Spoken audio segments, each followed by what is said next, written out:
There's been a lot of talk recently about direct to consumer, being an independent artist, and also DIY musicians.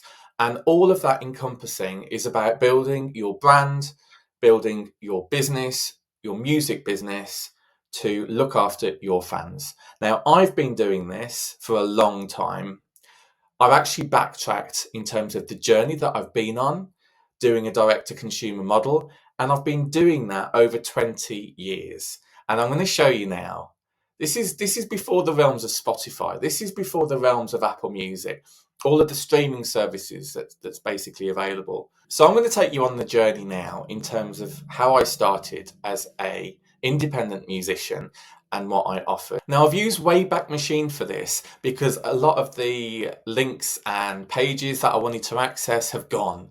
But thanks to the likes of Internet Archive and Wayback Machine, you're able to backtrack of how the internet used to look and what websites used to be offered. What didn't used to all be about Spotify back then because it didn't even exist. But basically, I started off as an independent artist using mp3.com. And mp3.com was a website that launched in 1999, and they raised over $370 million, and it was the largest technology IPO to date. They went on the stock market. Their share was around $28. It rose to $105. So in its heyday, it was very successful. And the whole point of mp3.com was very similar to Bandcamp's model. And I'll go into Bandcamp in a minute. But basically, it was the facility, and I'll show you in a moment, whereby you could upload your music, people could come across your site, and they could actually play that music on the site, and they could download it. They could message you if they were a fan. It was revolutionary for its time, okay? And it may not seem like it now, especially when I show you in a moment. But, they delivered 4 million MP3s per day, and they had 25 million registered users. They had about 4 terabytes of data per month delivery from the downloads. So, this stuff was huge. And obviously later we had Napster, where the music industry changed again. But if I show you, I've managed to find mp3.com. Now, this is going back to 2023. And as you can see, it looks very simplistic in its nature. This is basically the homepage. They're actually selling MP3 hardware products. And I loved MP3 players. I thought they were amazing. And you can see here you've got various news, you've got charts. This stuff was revolutionary. Now, if we have a look at my page, I used to be known as Baz, okay? Because back then there wasn't many artists actually doing this on the internet in terms of independent artists. But obviously the pictures have gone from here, but you can see you've got free music. These are all of your headings here that you can click on in terms of the links. These are the 2 tracks that I offered. I think you could have a maximum of 3 or 5. I'm trying to remember now. But this was like your artist website, this was it, because from here they could play your music on lo-fi and you got in brackets dial-up, okay? Because that's pretty much how we used to access the internet back in the day, via telephones, right? And you've also got the option of hi-fi play for those rich people who had broadband. Obviously, they didn't have to care about the amount of memory and high fidelity. They could just do it. You were able to sell your albums on here. You can see there's a little buy it now page. I've got 2 albums for sale. I've got Barry's album, which is number 1, and then Baz Futuristic album number 2. Now, what was amazing about this was the other links that you've got. So you were able to add it to your playlist. You were able to download the song as well, which is really cool, and you could play it. So if I have a look at another page that I did, these were the CDs that I was offering for sale. I think I was with CD Baby in terms of the distribution service back then, where they would actually ship out the CDs to your fans, which is really cool if anybody bought it. You've got information like a bio. It's saying that I was a solo artist from the age of 6 years of age. These are the genres, these are the musical influences, the history, the instruments that I used. And I've got on there computer. It's really good, really good. And where I was based. If we look a bit further, this is how fans could message you. And I did get some messages. I don't have them now because I don't have the same mailbox. But they were like, "Oh, really appreciate this stuff." Because the whole point of this was that they could download your music for free, put it onto their MP3 player. If they liked it, they could then purchase your album. You've got various images, like the album front cover, me as an artist, me in 2003. Wow. You've got artists that I like. So there are 2 of the artists on there. And then you could even sell tickets on the website called stubhub.com. You had a bit of a blog on here. And then this was even the link to say that, when I was 22 years old, long time ago now, I did an interview with BBC just to tell people about me, what my influences were, etc. So that was back then. Now, Bandcamp came along. It was actually 2010. Well, it was founded in 2007, so it's a bit blurred line in terms of when it actually properly launched. But it's founded in 2007. So back then, I decided to rename myself to John Baz because I found that there were a couple of artists also calling themselves Baz, and I wanted to be, independent. I wanted to be, my own identity. So it was really important to do that. So then I launched on Bandcamp. Now, for those that don't know Bandcamp is still probably the best service to offer your music, your merch, your CDs as direct to consumer model. And Bandcamp is brilliant. It typically takes around 15% commission for your digital, for anybody that buys your music digitally, like digital releases. In terms of merch, like physical products, it's around 10% commission for Bandcamp. But from an independent artist such as myself, that's really powerful because that's fairly low commission.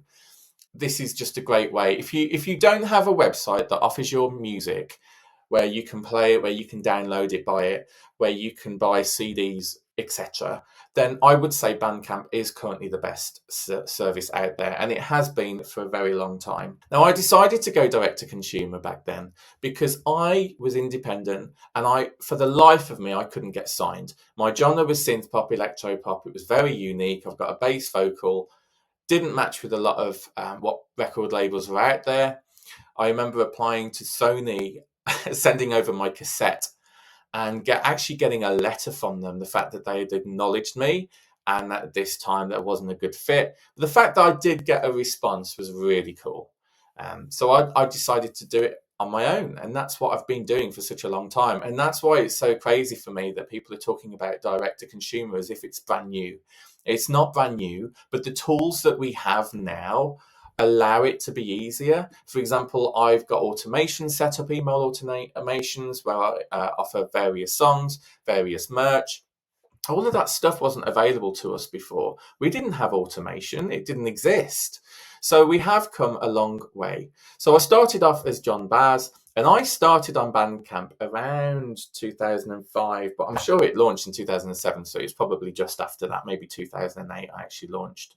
If we have a look at my back catalogue, you can see the amount of releases that I've done over the years since 2005. Back then I was a lot more handsome than what I am now. So I had my first 2 albums. Remember, I was via the name of Baz, first of all. And that was a long time ago. And then I decided to relaunch myself as John Baz.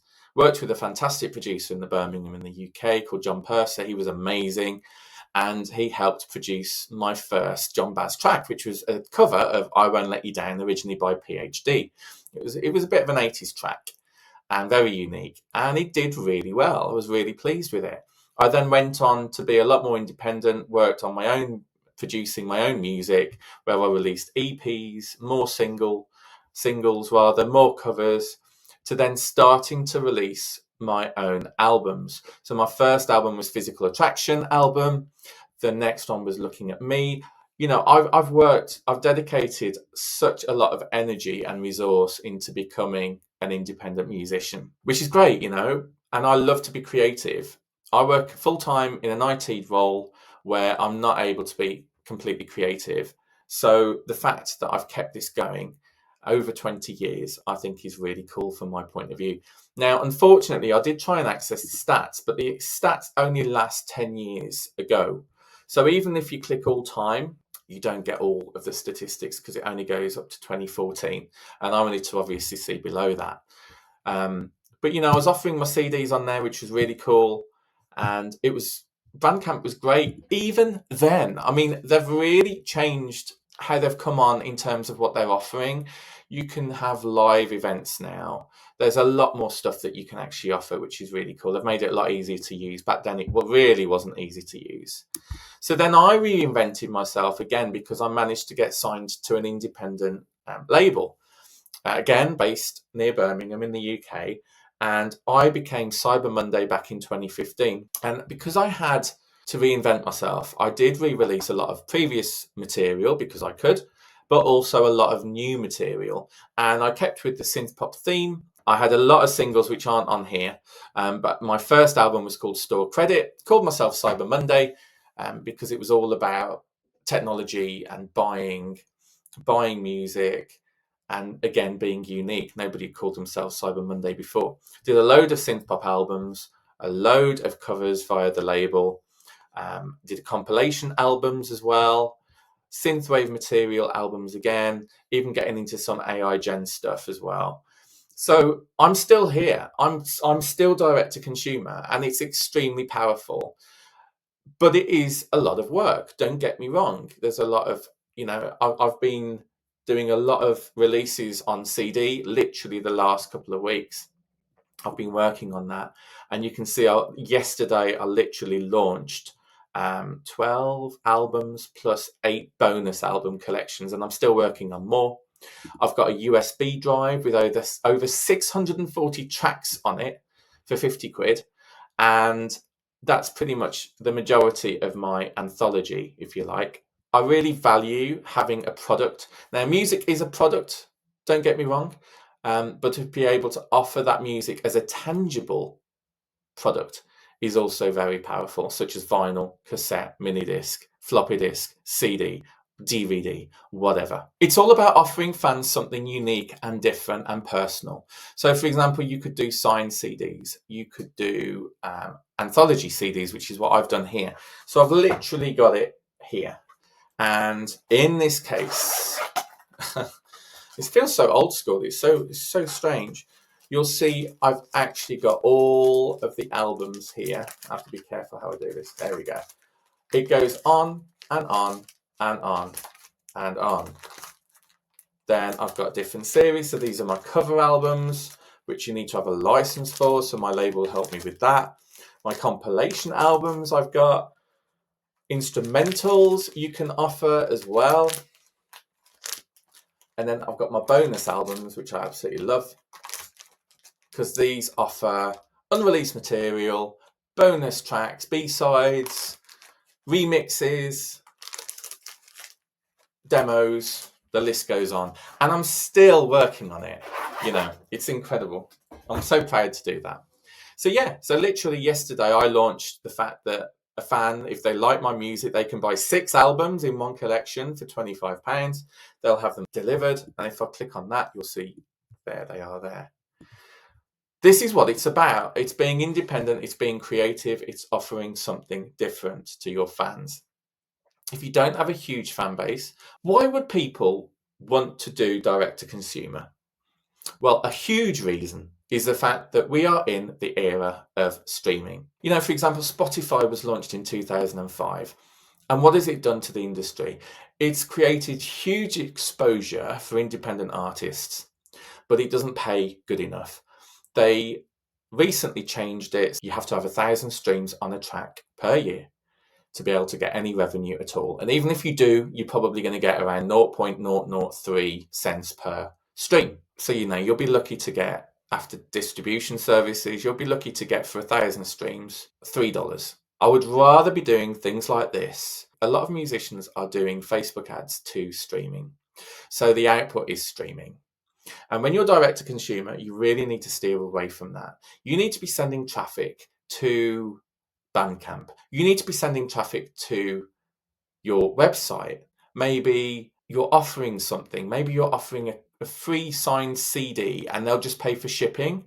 That's huge at the moment on Facebook. That's really quite popular. And another thing is offering, say, a free track or 2 free tracks if they sign up. Now, one of the great things about Bandcamp is that you can create a fan club. So it's a lot of work to actually do this on a website, on your own website, but you can do it via Bandcamp. So literally, it'll do like a monthly subscription or a yearly subscription that you can choose, in which case the fan will get your entire discography in terms of what you've released on Bandcamp before, as well as exclusive content.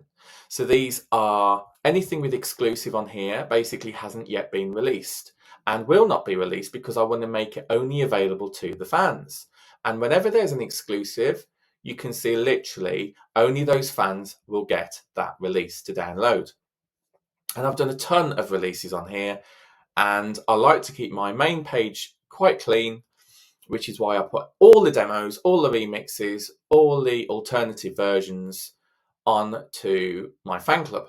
And literally for £9 a month or more, somebody can join and become a true fan. If I show you my website straight away on cybermondaymusic.com, you've got all of the links relating to my music, whether it's social media, whether it's music services, Discord's on there as well. And quite cleverly, there's a box here where anyone interested in my music can subscribe straight away really easily. As well as that, it's important to let people know about your fan club. So as soon as people click on Access Fan Club, that'll take them to the Bandcamp fan club from there. Now, on some Facebook and Instagram ads, I've actually got this offer at the moment where people can get 7 free songs. Now, the idea is that they complete their name and they complete their email, and then they'll get songs via email. And then I use a series of automations that'll actually say hi to them for subscribing or confirm their subscription.